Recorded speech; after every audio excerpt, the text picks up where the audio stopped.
Gojo stands at the top of the Jujutsu Kaisen universe in nearly every regard, and despite his loss to Sukuna, the combination of the Limitless technique and Six Eyes make him the poster boy for crossverse anime debates. Today, I'll be showing the limits of the Limitless by going over every character in Naruto that defeats him, with my boy Six to help me with the scaling. If you're a Gojo hater, grab your popcorn, and if you're a Gojo fan, grab a Kleenex, because this is going to be a long one.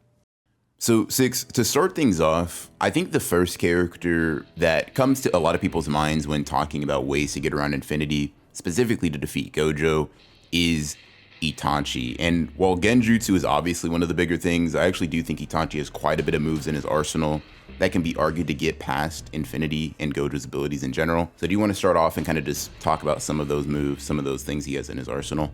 Yeah, I guess one of the stronger things he has in his arsenal would be the Yada Mirror, specifically for just countering abilities, because the Yada Mirror is said to just turn whatever it comes into contact with into nothing. It's stated to not have a physical form, so basically all the ways that Infinity knows how to judge whether or not something is a threat to Gojo kind of doesn't apply to the Yada Mirror because there's nothing to it really. It's just like a spiritual astral weapon. So really what you would argue with the Yada Mirror is like Itachi would have to pull off some like shield bashing shenanigans and just bash his way through Gojo's Infinity. And then similarly, since it's the same type of weapon, you have the Totsuka Blade, where Infinity probably would not be able to recognize it and he would just be able to pierce straight through it. If that is the case, obviously the Totsuka Blade just seals its opponent away immediately. I think the Yada Mirror is a bit more fun of a win con there, imagining Itachi just bashing Gojo into the ground with it.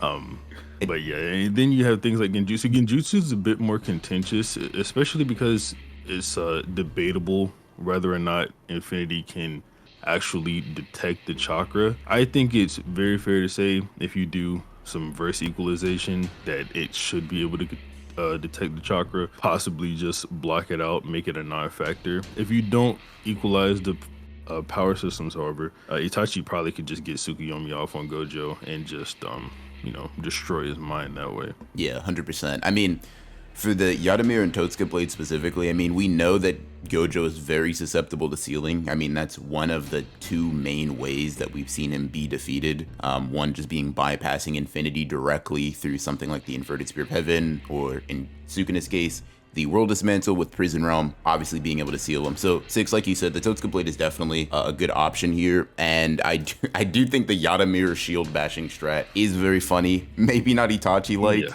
Maybe a little too violent, but something that is quite a funny visual. I will say I agree with Genjutsu. We've actually talked about Genjutsu versus Gojo in general before, and how that interacts with him. In a lot of instances, it seems that like Gojo should be able to block out that foreign cursed energy. The question would just be how Genjutsu presents itself as a foreign object to Gojo, to his Six Eyes, and to the Limitless in general. Because we do know that he allows certain things through that are attacks. Like, for example, when Jogo sends his bug Shikigami or bug curses after him, the sound aspect of the attack does go through. Gojo recognizes it, hears it, and then immediately leaves the explosion. So it's a little wonky as to whether or not he would consider it difficult, or rather consider it something that needs to be filtered out. I'm not sure if we've ever gotten statements regarding like how that chakra presents itself. Like that would be significantly different than say Itachi throwing a kunai directly at Gojo, which would obviously present itself as an attack. It's a little bit up in the air, like Six says.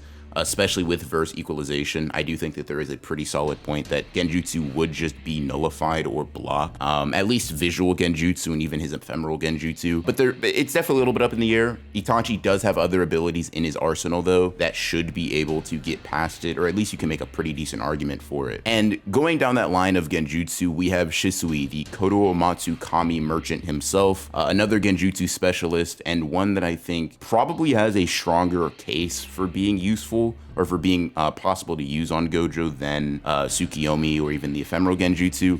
And that's simply because we see that with at least one version of Kodomatsu Kami, it doesn't require constant eye contact or a feeding of chakra. Shisui seems to be capable of just implanting a suggestion into his opponent's mind from a pretty great distance without a lot of the conditions that are necessary for other like Mangekyo enhanced Genjutsu. Yeah, and Shisui, this is another thing just about Genjutsu versus Infinity in the first place. Genjutsu doesn't actually take effect until the chakra is actually in your brain. So you could argue, unless the opponent's chakra is, I guess, inherently negative, Infinity shouldn't block it. But that's also like cursed energy is also inherently negative. And there's some things to do with cursed energy that Infinity would let through. So I don't know, maybe if it's like Itachi's feeling happy that day, it's after he's already revealed everything, he's not really a bad guy anymore. His Genjutsu would get through, and then like Shisui would follow a similar line of logic. But if you do say that the chakra is negative, maybe it would block it out. It just, I'm just saying it technically wouldn't count as an attack until the Genjutsu is in the person's brain. And that's if you think the chakra travels to the person's brain. I've heard some people think that Genjutsu is sort of conditional, where the chakra teleports to the brain and the condition is just eye contact. I don't know how much I believe that, but It is an argument, some people say. for sure. Yeah, it's definitely an argument. Yeah, and the substantiation for the whole, like, the limitless, lets in certain things and not others. I mean, obviously, stuff like light, Gojo can see, Gojo can hear. But you also have just more explicit examples where at the end of Hidden Inventory, we see Gojo kind of compare Shoko throwing a pencil or a pen at him with Geto throwing an eraser, and the eraser getting through, not because Infinity couldn't register it as something that was coming towards him, but simply because it wasn't something that was a foreign object that was capable of harming him. So, like, just within the context of the power system, very blatantly, attacks, or rather, foreign entities, foreign abilities, foreign objects don't always have to trigger Infinity to activate and stop it. That's why Genjutsu and chakra related things like that are kind of on the table as abilities that can be used specifically against Gojo, specifically to get past the limitless. Now, one thing that I feel like people are going to bring up a lot, just because this is kind of the nature of how Gojo videos are, where everybody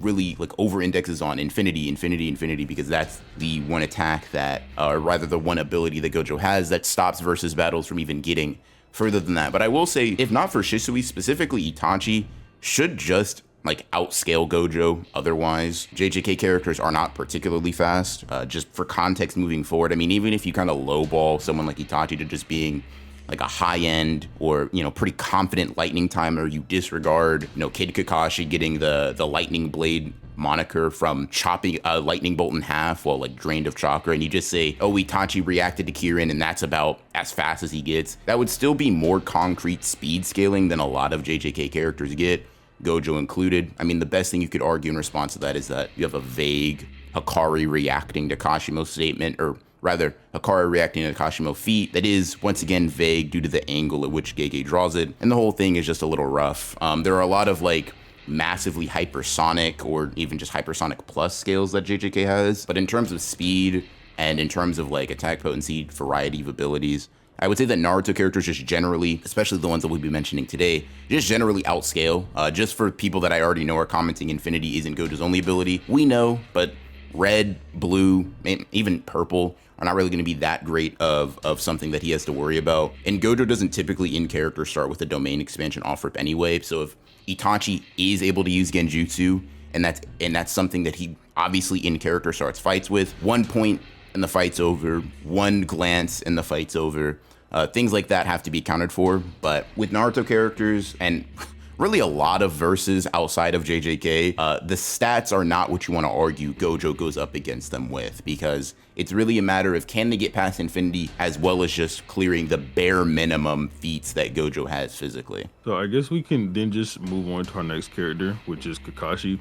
This one is far more popular than Itachi or Shisui when it comes to just characters who can get past Infinity. Most people recognize that Kakashi can kind of just look at things and then teleport them away with his Kamui, especially later on in the war arc where he gets way better with the jutsu. He can use the portals at will. He can make them as big as he wants. He can make them as small as he wants, even teleporting away a nail. And at one point, whenever he got the Nine Tails chakra, he claimed he was just going to just get rid of the whole 10 tails with Kamui. The big thing about Kamui is that Kamui actually spawns on top of you and it takes you away. In actual Naruto canon, it's stated that there's no defense for this type of Kamui. Obviously, there's Obito's Kamui, but that's just like the same jutsu countering each other, so that doesn't count. But there's no defense for this type of Kamui. It just spawns on top of you, and then it warps you away into a different space. Kakashi ended up getting so good with this anyway that he could, teleport himself into the Kamui dimension. He could teleport Naruto clones away faster than Obito could react to them. And, like Broken Runner was saying, generally Naruto characters are going to massively outscale JJK characters anyway. And if Kakashi can blitz someone like Obito, Rinnegan Obito at that, and teleporting away a KCM2 Naruto clone, he's just going to be able to get past Gojo's Infinity and just teleport him away as well. If Gojo's Infinity was actually perceivable and a visible, tangible barrier, you might be able to make an argument that Kakashi could not do this. But since it's not, and since he just has direct eyesight to him, he's just gonna get teleported away. Yeah, and especially in the war arc, he's refined it to the point to where Six said he's not running into the same problem that he ran into with Datara, where he's only teleporting parts of his body, or his accuracy is off, the amount of chakra it consumes. Like, Kakashi was spamming Kamui pretty regularly during the war arc, as well as using other jutsu and fighting pretty high level Naruto combatants. So I would argue that if Kakashi doesn't just get a headshot Kamui snipe on Gojo because of how much slower he would be, just remove him from the battlefield and leave him in the Kamui dimension forever is kind of just a win con that he has. And it's a win con that you could potentially argue that Obito has as well, who is the next character on this list, but one that I would say is a little bit more difficult to argue, because whereas Kakashi, we just know the way Kamui long range works, as it's sniping and the teleportation is appearing onto the user without traveling. With Obito, it's a lot more physical, and you would have to sort of contend with the fact that he would Kamui maybe through the Limitless, through Infinity, through Gojo's cursed energy, and then touch him and then Kamui him away, which he obviously has the speed and physical tools to do so. It's just an argument as to whether or not Kamui and Infinity work in a way in which that it will allow Obito to pull this off. It's a little bit ambiguous in that fashion. It's a little bit harder to argue.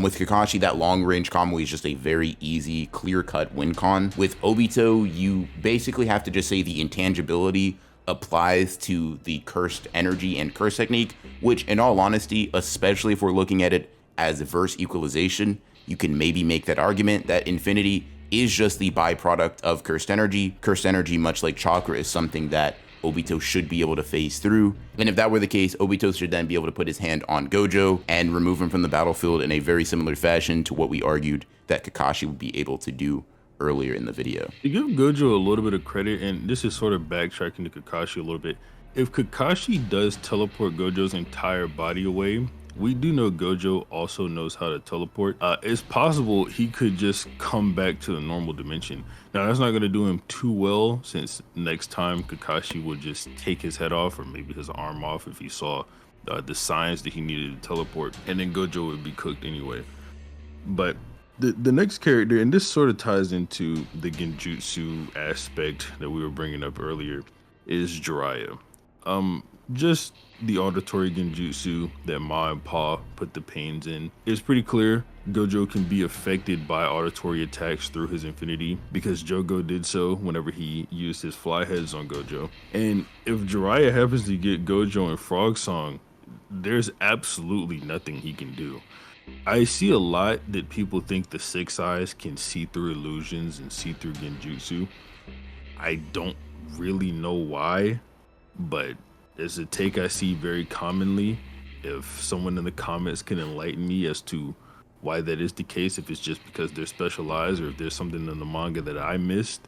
It's actually funny, because the only evidence we have in regard to that is to the contrary, because when Gojo comes face to face with Genjaku, he starts running through scenarios, and one of them is that it's like an illusionary technique, or something that's like he would take on the form of Geto. And despite Genjaku's technique not really being all that tricky once you get the behind the scenes understanding of it, that is really just a brain swamp, Gojo is not able to see through the fact that it is indeed a different person without just knowing like pretty vaguely in his heart and soul that it's not Geto, right? His six eyes are actually not able to register something like that. They're not able to see through the trick.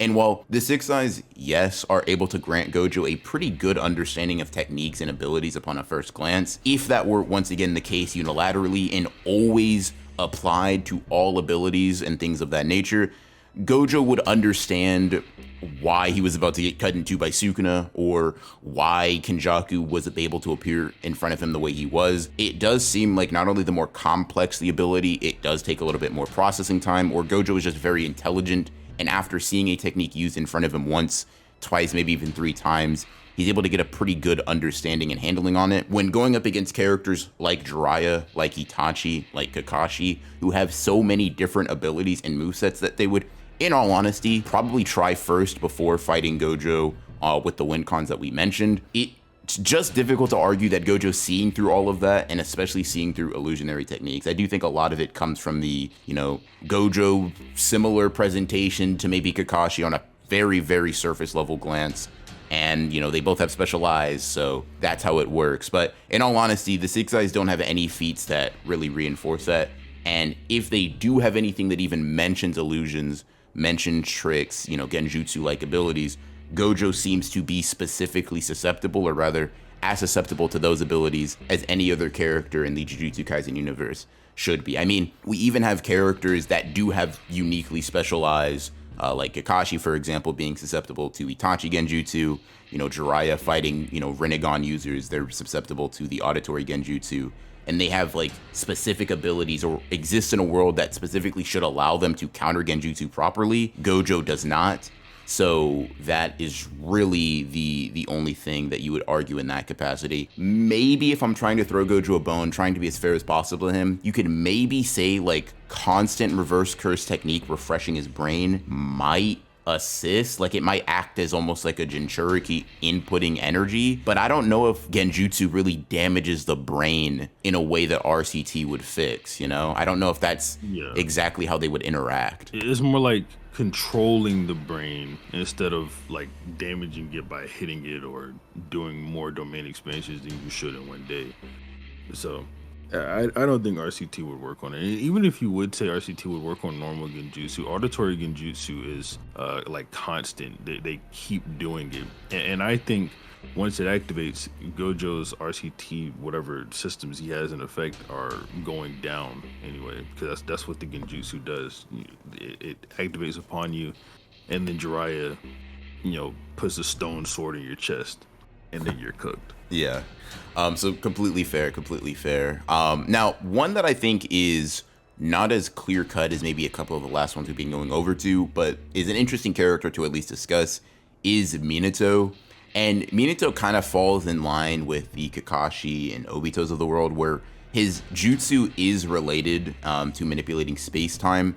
However, Flying Raijin doesn't seem to be as cohesive of an ability when going up against Infinity specifically as Kamui is. I mean, I think, if I'm remembering correctly, Minato even says that Kamui is a space-time ninjutsu that surpasses his own. So saying that Minato's ability doesn't necessarily counter Infinity as well is something that would just be substantiated by Naruto itself. Now, obviously, Minato, the Yellow Flash, significantly faster than Gojo. Like, just that is an irrelevant factor. It's a speed blitz, but it's the fact that Flying Raijin would be pretty hard to press to interact with Infinity and with the Limitless in that way. I was thinking when placing him on this list that maybe he had some form of ceiling jutsu that would be useful, but a lot of them, from what I understand, require physical contact. Six, you did put forward an interesting strategy if you want to kind of touch on that one. This is the first silly one that we have on the list so far. So Minato can teleport people or objects away using Flying Raijin, and then he has a Flying Raijin space-time barrier that he can use to deflect incoming attacks. So I was thinking, if Gojo rushes at Minato, and Minato's way faster than him, he could, like, last minute put up this Flying Raijin barrier portal, whatever it is, and send Gojo to the sun or something with it. But yeah, I mean, Yeah, just completely throw him on the other side of the planet or something. Yeah, for sure. It's definitely a long shot, a very interesting like Yada mirror shield bashing type of strat. yeah, But I mean, I guess you could technically throw it in there. But I would say that Minato is just like he's just another character that's just like unfortunately doesn't necessarily in most scenarios have an ability that works like that. Would you say so? The Reaper Death Seal, right? In the scenario he uses that, it is the like the actual Naruto death god that grabs the soul, right? It's not Minato or the caster of the jutsu specifically that has to make contact, right? right. Do you would that I have no idea how that would interact. Like, do you think it acts on sort of like a spiritual plane or like similar to how the Yadamira does, where it would grab Gojo and his soul regardless of where infinity is or if it's activated or not? Yeah, I didn't think about that one. That probably would work as well, just because it's a spiritual attack, just like you said with the Yadamir and the Tosca blade. It's a spiritual attack, and it's imperceivable until you actually get touched by the Reaper. So, I mean, yeah, it probably could just reach out and grab Gojo and pull his soul out. Minato's application of it too is specifically really good. No one ever really talks about how like Hiruzen has to run up on Orochimaru, grab him, and use the Reaper like very up close and personal. Minato has like a long range sniping Reaper Death Seal that he uses. He like reaches across the field, grabs half of Kurama, and rips him out like effortlessly. So yeah, that might work as well. Obviously, that it just ends in a draw because Minato's gonna die as well. Is indeed dying from that. Yeah. But yeah, I think also, in case anybody wants to even bring this up, Minato being able to split Kurama and also just like rip out parts of him. Yeah, Gojo's not pulling an Orochimaru with Hiruzen and like really winning that tug of war. That soul is getting ripped out immediately without question and without much resistance. Just to clarify those things, the only characters in JJK that I think you could make an argument for being able to at all resist soul-based attacks would be like Toji, Maki, Yuji, and potentially Sukuna as well as Mahito. Gojo does not fall in line with any of the abilities, soul-related or otherwise, that would be needed to fight.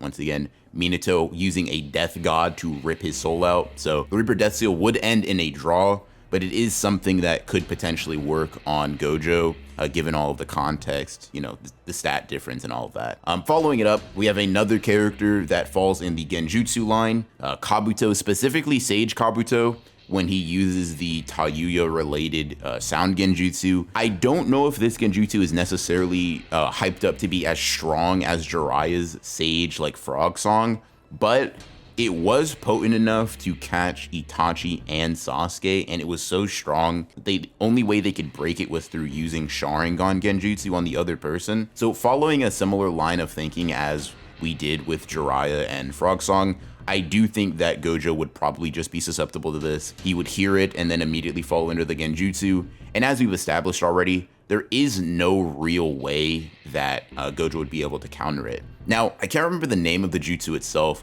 but Kabuto does also have like a flashbang related technique, right? Yes. That like stuns the target. I think he stunned Itachi and Sasuke. Does it affect like the opponent's ability to use jutsu at all, or is it just like a stun grenade in function? Sasuke specifically said that in the conditions that the jutsu provided, it was hard for him to maintain his Susanoo. But yeah, it's called the White Dragon Extreme Attack.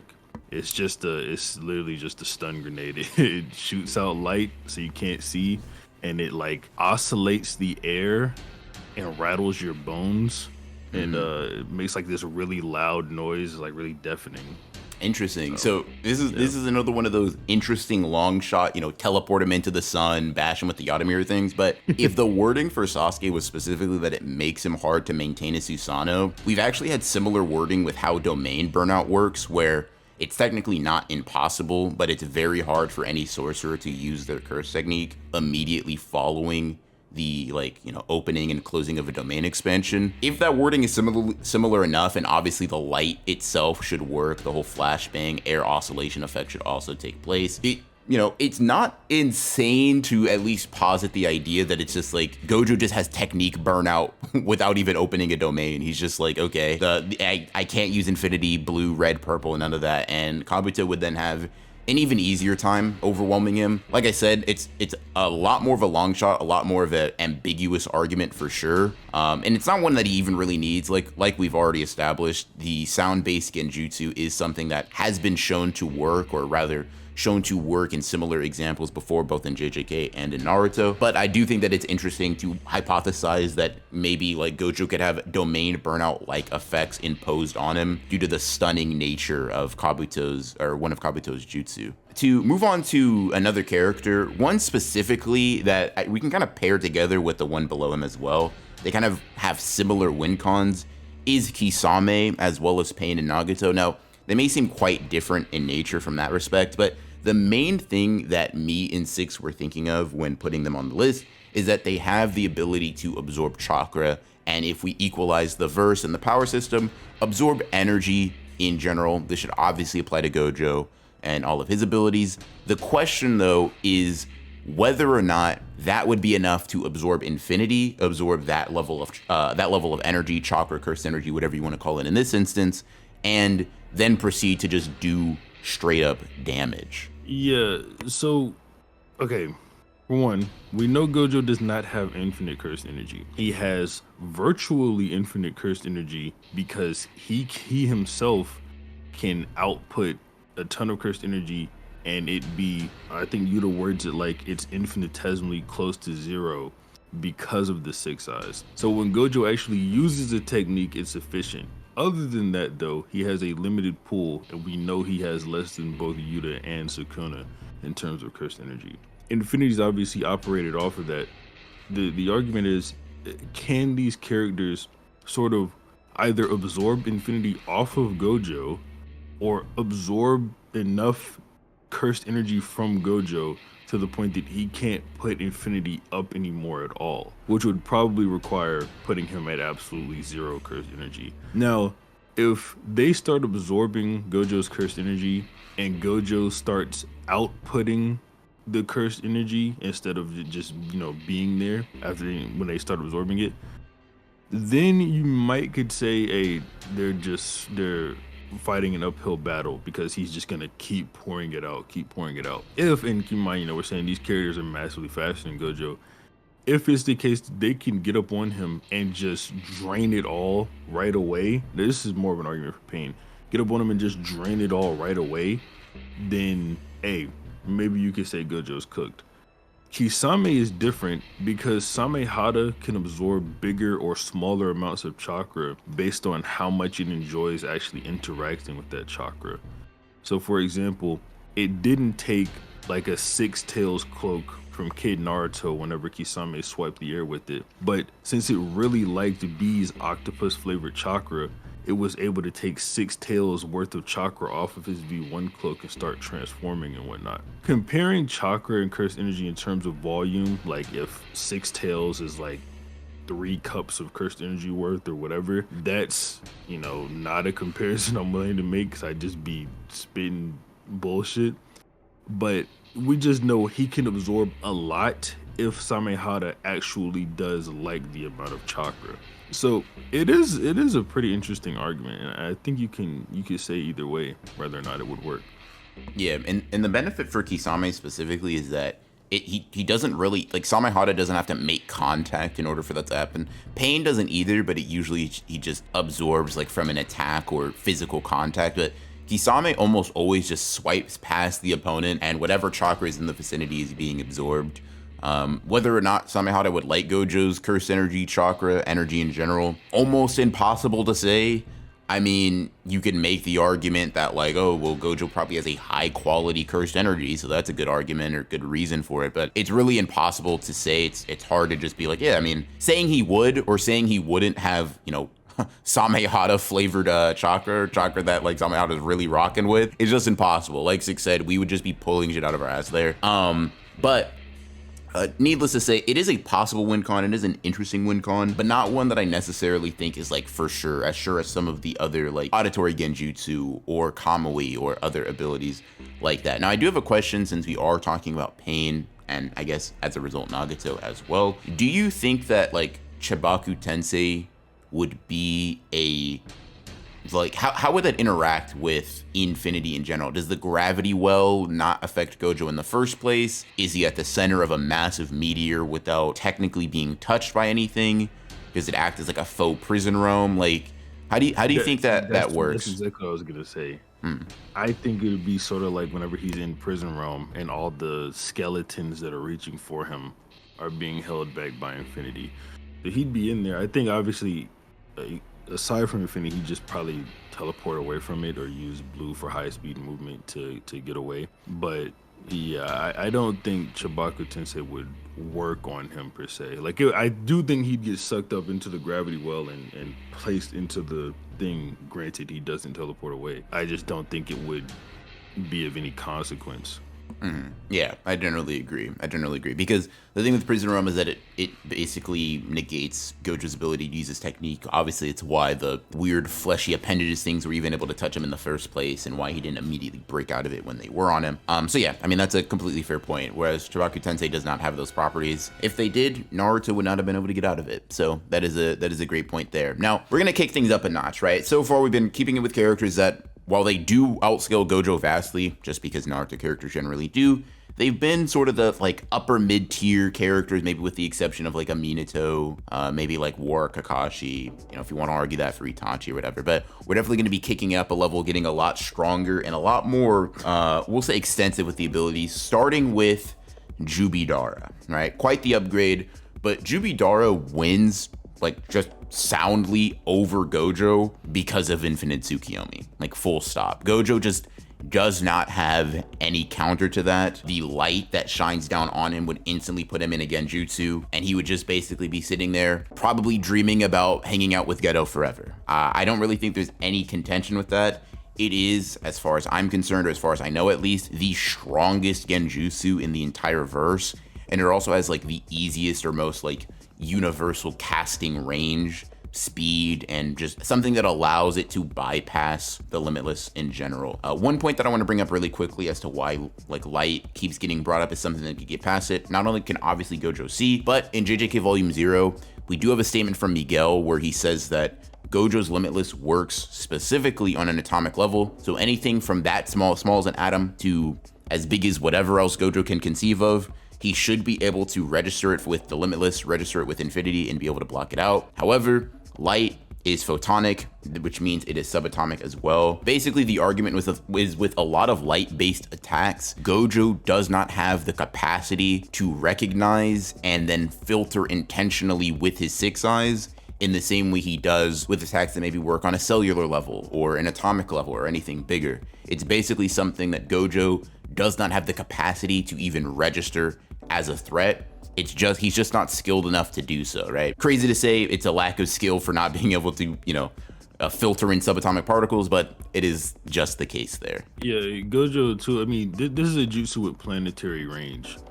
Gojo, to avoid this, he's gonna have to get off the planet. So if you think he like teleports to Mars and holds his breath until Madara, it's ridiculous. He's getting cooked by Infinite Tsukuyomi. He's also getting cooked by this next character, Six Pass Naruto. Naruto has True Seeker Orbs, and True Seeker Orbs erase jutsu and whatever they come into contact with, meaning infinity. Infinity is gonna get cooked, especially if you do verse equalization. This becomes not even an argument. But I do think that regardless of verse equalization, because of how the True Seeker Orbs work, that they would just bypass infinity. Naruto is already stronger than Gojo. I don't think it's fair to say whenever we're doing cross verse that if we're not doing verse equalization, that's something that's stronger than the True Seeker Orbs or should be stronger than Naruto would just get negated by the True Seeker Orbs. I don't think that's fair at all. But Naruto is already a lot stronger than Gojo. A lot, and this is, you know, before this is 6 Paths Naruto. He's already a lot stronger than Gojo. So the True Seeker Orbs or True Seeker rods, however he uses them, bypassing infinity I think is perfectly fine to say. Naruto can even amp up his Biju bombs or Rasen shurikens using these True Seeker orbs. He does it against Madara's Chibaku Tensei that he drops down while he's casting the Infinite Tsukuyomi.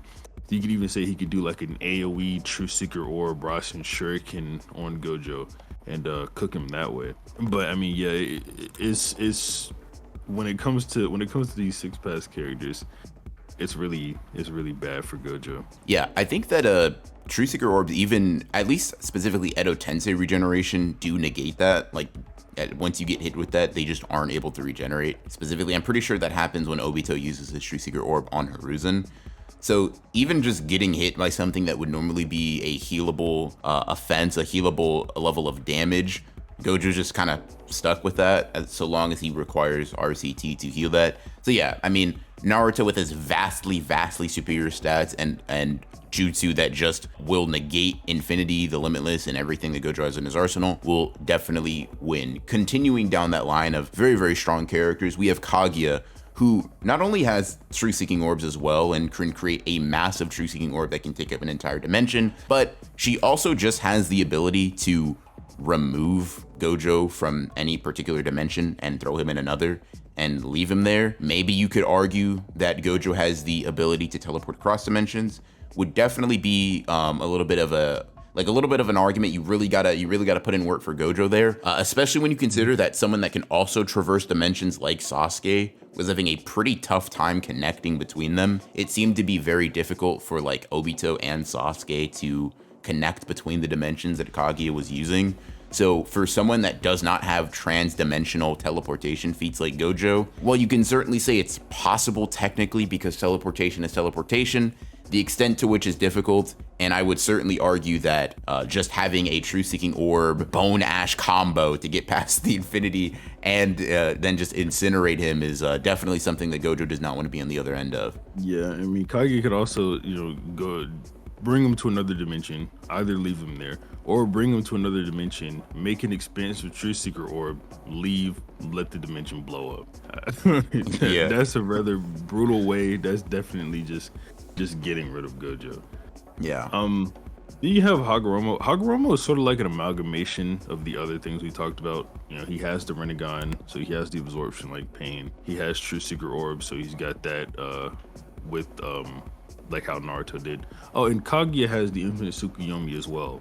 I forgot to mention that, just like Madara did. Was this what you specifically wanted to say about Hagoromo? Nah, I was just pressed for names. I was like, man, I know there's more characters, like, but Hagoromo's just like, I feel like there's a data book statement that I'm vaguely remembering that he like traverses like space and time or whatever. I mean, he seems to exist. I mean, listen, I understand that might bring up some PTSD for Naruto debates. I mean, I get it, but there's definitely like Hagoromo seems to kind of like move a lot differently than a lot of the other Naruto characters do. I mean, he brings Naruto and Sasuke in, and I mean, he's the reason Naruto, the six-pass Naruto that we just said, kicked Gojo's ass, has half of his abilities, and Sasuke has the other half of his abilities, at least chakra-wise. So I mean, Hagoromo is just like, I feel like similar to Kaguya in the sense that he just has a lot of counters, a lot of abilities that go directly up against infinity and make him lose very badly.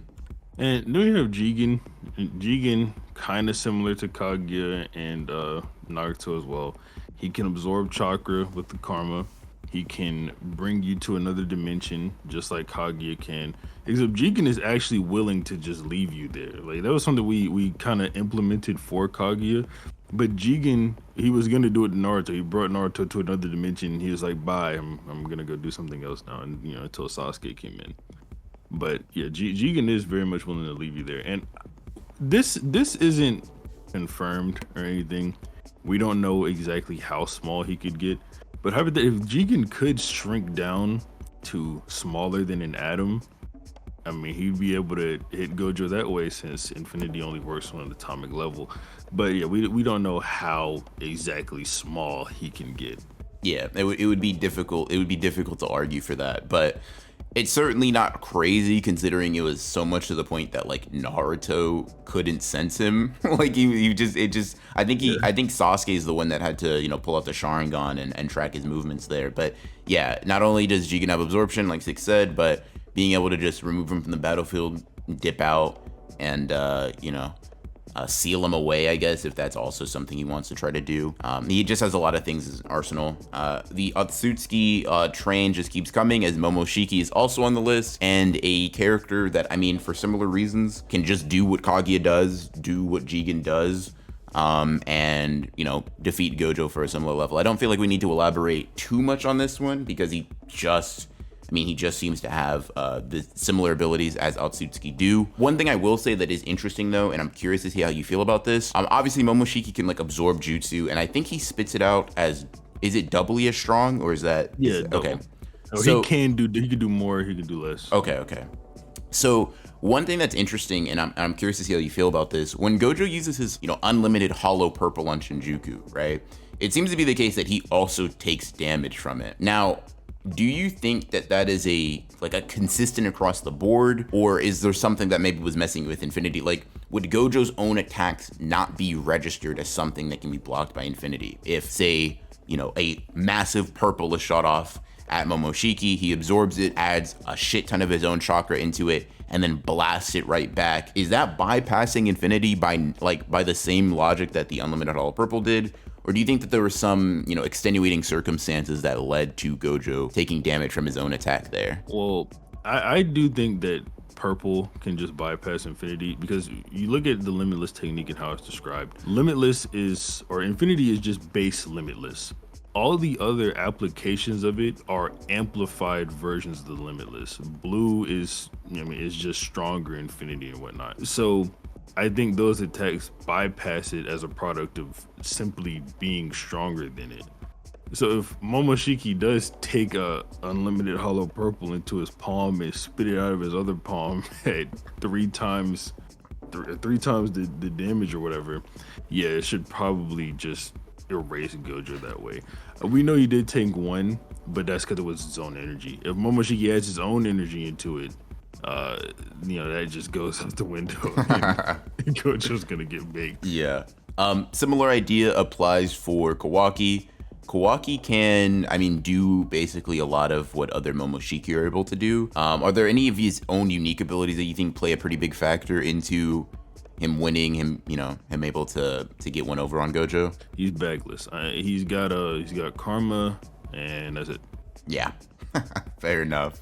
So now these are, a couple more characters. We got Delta on the list. Delta's on here just by nature of her having laser beams. I'm going to be completely honest with you. The laser beams are a big deal here for the same reason, or rather for slightly different reason, but just because these lasers are composed of light, as we've established before numerous times, is something that Gojo cannot filter out with Infinity.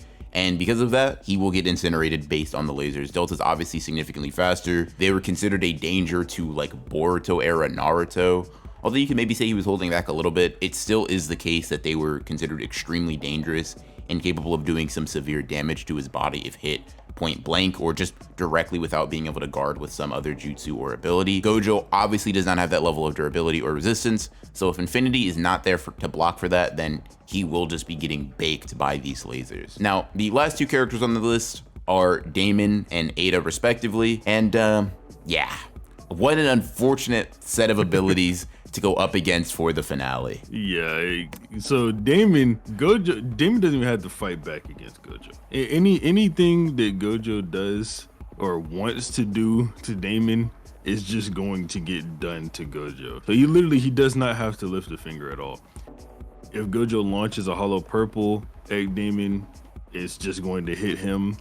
If he thinks about launching a hollow purple at Damon, he's going to take damage. It's a very, very broken ability that Damon has. Extremely broken. And we still currently right now, it's been a year into the Boruto timescale, we still don't know the weakness of this jutsu. We know that on some extent, if Damon's touching another person, his reflection is stronger. But even if he's not, you still receive the effects. We saw Kawaki think about slapping him while he's not touching anybody, and Kawaki, slaps himself. So yeah, Damon literally does not have to fight back at all. Ada is similar. You look at Ada, you're in love, you don't want to hurt her. Very, very broken abilities that the we don't know the weakness. Yeah. The weakness just seems to be like having karma, or like Boruto and Kawaki specifically have a resistance that Gojo could not possibly hope to have. I don't think there's an equivalent in JJK. I mean, clue me on the specifics. Is it just because they have karma, or is it like the Otsutsuki nature as well? That's what it is. It's the Otsutsuki DNA that Okay. changes them in some way. It's not explained in the best detail, but we do know it's because of the Otsutsuki DNA. Yeah, so even with verse equalization, Gojo just wouldn't have the like proper analog to compare and like fight against that. He's looking at Ada, he's getting ghetto flashbacks, and that's up. It's it. It's over. So yeah, I think there are quite a few characters that are able to, get past infinity, obviously outstat him in a lot of the ways that we've mentioned before, but generally defeat Gojo. But I'll give credit where credit is due, considering the difference in just general stats, strength, speed, durability, all of that stuff. It's impressive that Gojo is able to whittle down the Naruto verse to a list that is this compact. A lot of these characters have some pretty broken abilities, and once we got to the 6 paths ones,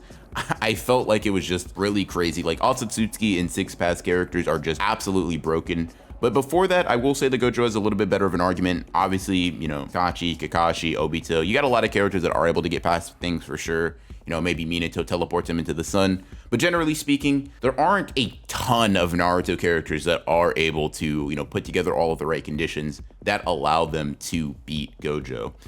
6, appreciate you for joining me here, brother. Thank you so much. Made this a lot easier.